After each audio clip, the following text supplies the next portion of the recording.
Now this is the place that they say could potentially, this is what they call an ancient Hebron, which is where David actually ruled. And you see you see this building that they built over You it. go on the left here with the same they found you. Well, they found the seal of his pride. Okay. To read that, brother. An engraved seal showing the winged figure together with an inscription for the king of Hebron. The seal is from the era of Hezekiah, king of Judah. Okay, so right, they didn't find the seal of Hezekiah. They said that this is the time frame of Hezekiah. And I can see there it said of King Hebron. That's what they're saying.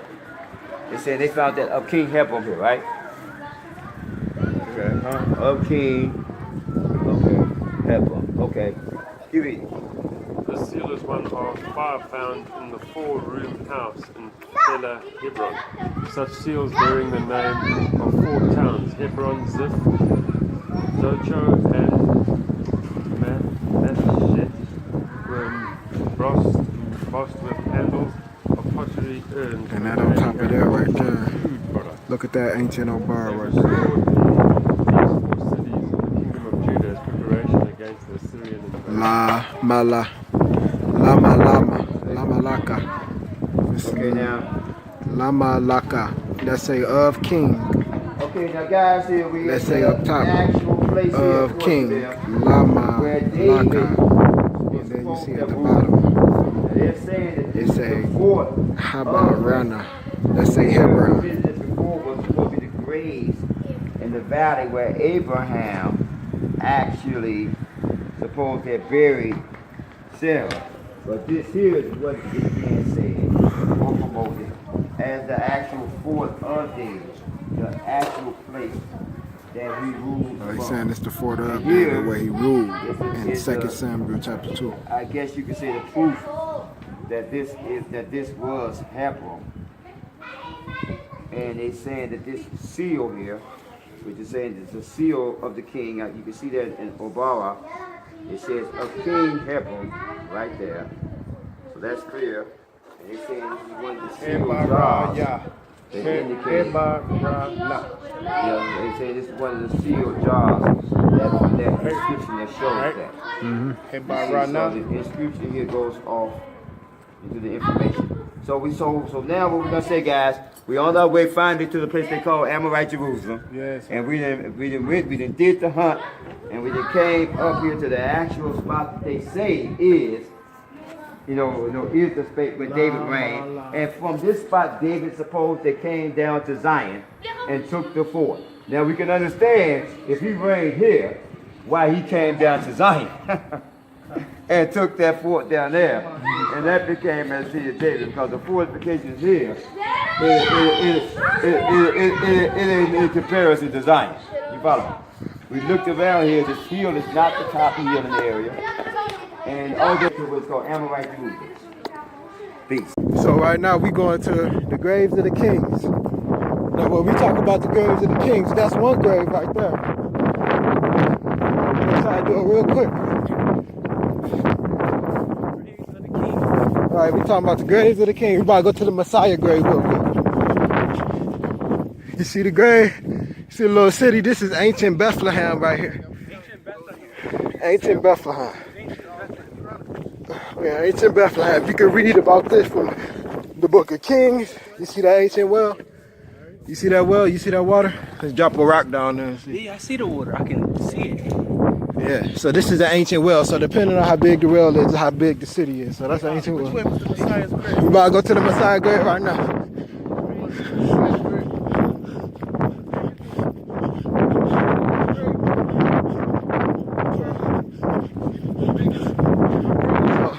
That's Mount Ephraim right there. You can read about the kings, what all of these kings did that passed away from the book of Kings to 2 Chronicles, even coming into Samuel, starting with David, because David was the second king. King Saul of the tribe of Benjamin was the first king. We're looking for the Messiah grave. You can still see these ancient ruins. We gotta do this real quick because we about to get ready to go. So according to the scripture and according to the fulfillment, this is stuff that already came to pass, and that we read about in the English translation. Right now, we're about to look for the Messiah grave specifically. The Messiah's grave.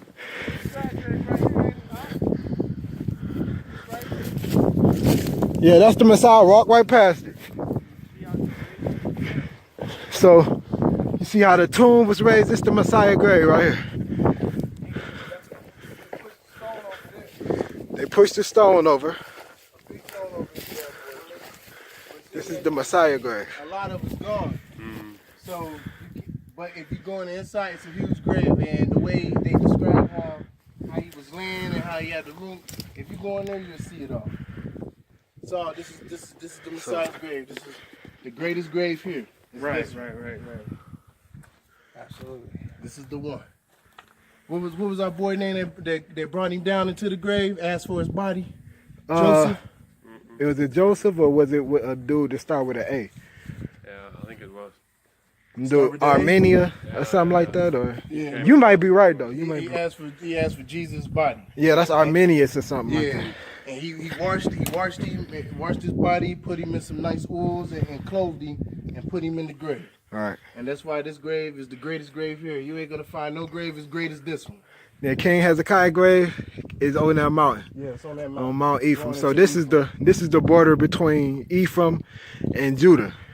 Okay. Even over here, where we can show them a pillar, we still got pillars that they're still whole pillars, but they fell over. Yeah. I'll show you that real quick. That we got pillars there. So this ain't nothing that European archaeologists found originally. Right. Our brother Howshua Amariel found this, who was of the tribe of Ephraim, who you see us with over there. So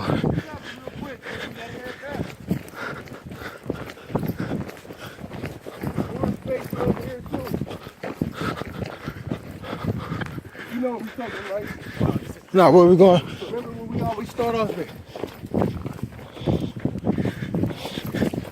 Over here, where you know where they got the symbol from the rock? Remember it's No, I got the forgot. symbol? I forgot. Got the top. That boy.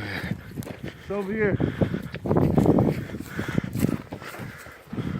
Come on, fellas. So we don't have to rush now. We have enough time.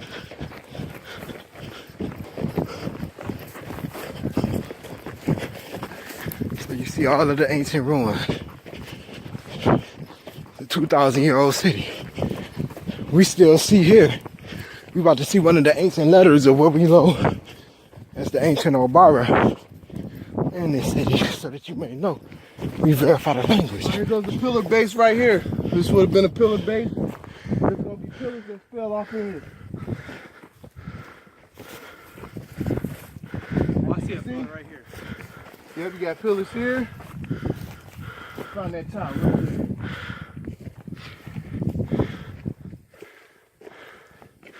These are ancient ruins of the ancient city of Bethlehem. This is the city of David. This is one of the cities of David. Mount Zion is also called a city of David. That's the well. And you see how big this well is. There was a lot of people in this city. All right, you see these pillar bases? Right. This is ancient Bethlehem. Yeah. See the pillar bases up? So, I don't know, y'all. We're about to get ready to head out of here. We about to get ready to go to the city of Hebron, the place where David was anointed king. One of the cities of David. Come on up here. He was a prisoner of war, and he took on the name of Robinson. That's why my family have the name of Robinson. But prior to that, that name that they shared was Amara, and Amara meant word, because we were the people that kept the word. We were the people that kept the information, where they kept the actual history, the history of the people. That's the information that I'm giving you guys now. That a lot of people have asked me about, and I'm just giving you that guys the information right now. One more time, Elder. So, how do you have how did you retain the proper pronunciation of the Obara language? Ancient Hebrew. So now, it goes back to that. Somebody read. Okay, somebody read this here. Somebody read this.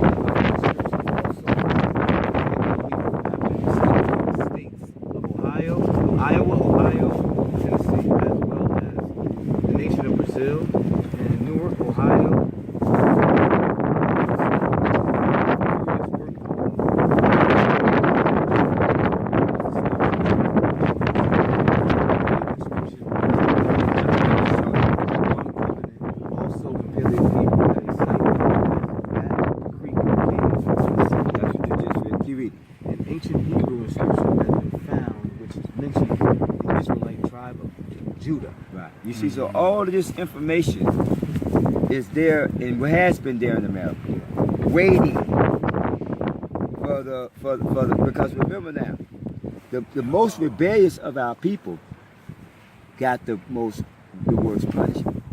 The most high rebelled, the most high punished each tribe, each family based upon their sin against him. So the first were the ones that was completely cast out and the man system, through the system of slavery. My family was considered to be one of the chosen few, before me, that the Most High loved, and He allowed us not to go through everything that everybody, because we had dedicated ourselves in life to Him. And it's interesting too how Joseph was cast into slavery in Egypt. He was there, and then Judah came and the rest of the tribes later. This time again, Joseph was in America there, you know, and was able to pave the way now back to our people, to the land of Israel. So because of this information, now I'm bringing this Indian information up in order for you to understand. This is more information that goes off into the tribe. All this goes off into the tribes, into the dress, and you can see here the garment that I have on today. You know, is resembling one of the garments here. Let me show you here.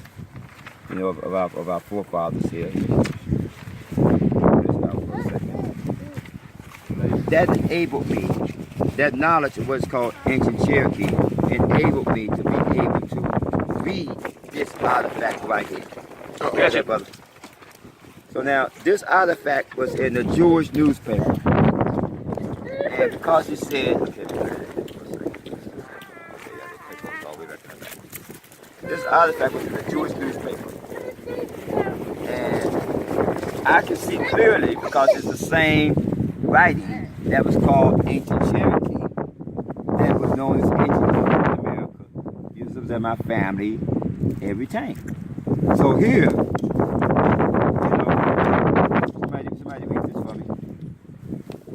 It's a newspaper article. Whoever want to jump on that. Jan Kowinski also made that then Defense Minister Ariel donation to support the local synagogue is nothing new. It happened more than 2,500 years ago, while scholars also long believed that temples were built and kept up with donations and shared of pottery that has been recently come to light provides the oldest physical evidence of this practice. The pottery above, which appears to be a receipt for a request donation of 3 silver shekels for upkeep of King Solomon's temple. So they're saying this piece referred to King Solomon's temple. Keep reading. It is the oldest known mention of the first temple. Oldest known mention. This key word. Outside the Bible. You see, keep on. It was found along with another artifact from the same period that records a request from a window of property. It's a major find, said P. Carl. Looking for something like this for years. Rashad, what you read that for? This is when I first started looking for actual Mount Zion, and these are the things that I considered in looking for the place. Read that. Since 1987, we have been traveling back. Since 1987. Who was born in 1987?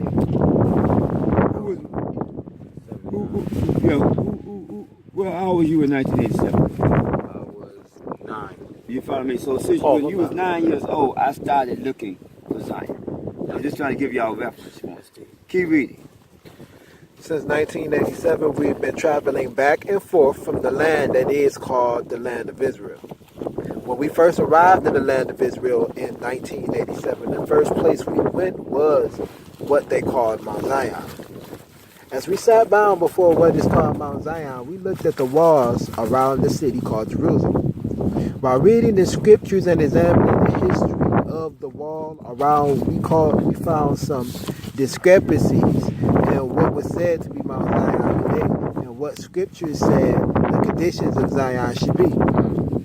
Such as Isaiah 1:7 said that Zion should have walls around it. Isaiah chapter 49:14-16, Zion should have a wilderness, waste places in the desert. Isaiah chapter 51 verse 3, Zion would be left alone. Isaiah chapter 49 verse 21, so in not seeing Jerusalem so-called desolate, as the scriptures speaks of how Jerusalem will be desolate and wasted. Isaiah chapter 1 verse 7, Isaiah chapter 3 verse 8, Isaiah 64 verse 10, Jeremiah chapter 6 verse 8, until we return. Now, most Hebrews feel that the Jewish people in the land will be overthrown by the Arabs and cause Jerusalem to be desolate, fulfilling the prophecy.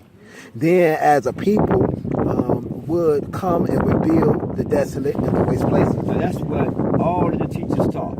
You follow me? That okay, they in that place now, but eventually that's when we will come in, and the Most High going to bring us in to inhabit the place.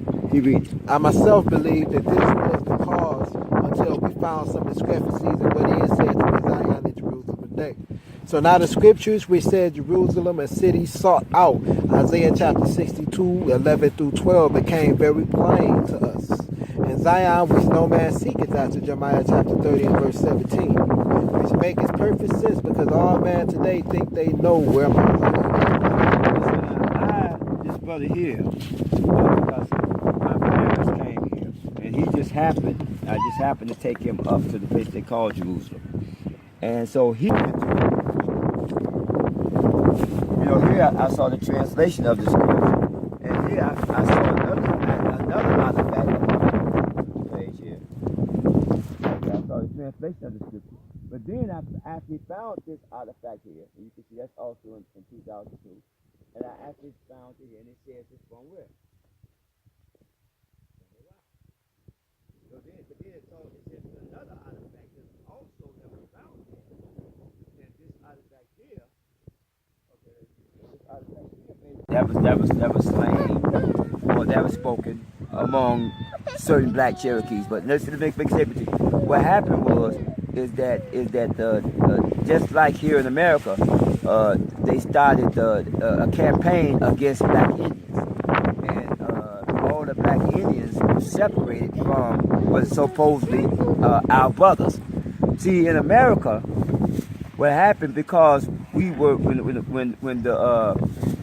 there was something really deep happened, and a lot of people don't really understand this. There was a prophecy of the Klan, of the Ku Klux Klan, and the Ku Klux Klan was prophesied to come to America, and he was prophesied when he come, we were told to surrender or to submit to him.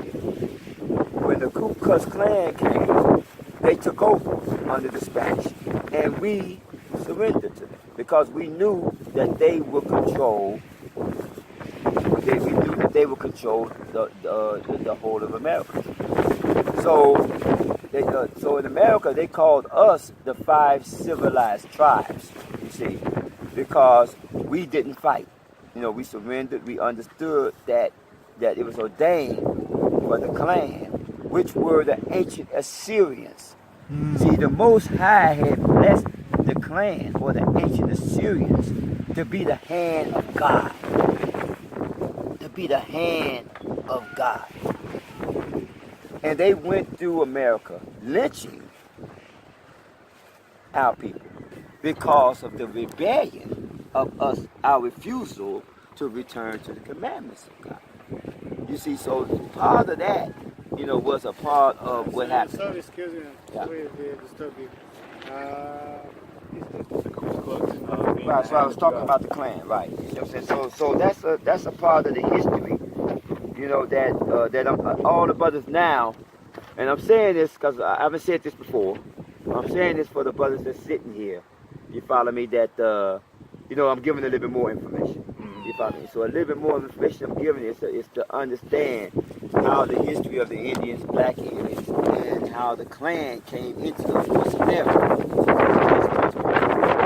Klan is a bunch of prejudiced white folks. You follow me? That just walk around the hoods. When you look at the hoods that the Klan have on, I think I have on Facebook where when they first came to the Kish and to here, they have the pointed hat, just as the ancient Assyrians. They have the cross, just as they have the ancient Assyrian cross. And the Germans also have that same cross, which would tell you that they are descendants of the Assyrians. See, the Syrian people were the people that was called the hand of God. And the scripture said that it says Egypt my what? My people. My people. Assyria the what? In my hand. And Israel my what? So we understand that the Most High has broken this thing up into 3 people. You see what I'm saying? On the face of this planet. Then we understand that how we need to flow with the people. You see, so what's happening here is that there's a lot of information here today. And I just want to get to the point where, thank you, brother. Just want to get to the point here where you get a lot of this is the war between this is the Indian wars, and most people don't know about this point here. It says here is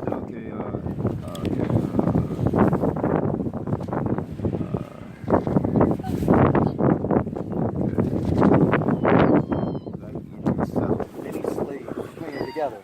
The history of the Saramaka people of Sumarian in South America started around 1685 when African and native slaves escaped together, formed a maroon society. And see, so my grandfather was among those Maroons, and they battled, and he was captured, and that's where, and that's the one generation in America of captive that we inherited. But read this part here, my brother. Black Indians, like other Afro-Americans, have been treated by writers in history as invisible. You see, so what's happening here? So most people have no idea, of the Black Indian connection in America. So that's what I display here. When my family came for the first time, that's the flag, or that's the flag that we flew, the flag of the fire.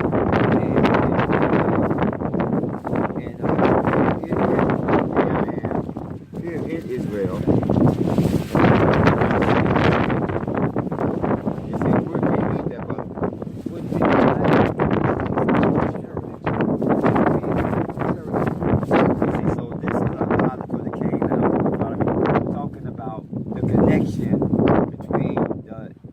Jewish people and the actual Indians, and there's a bunch of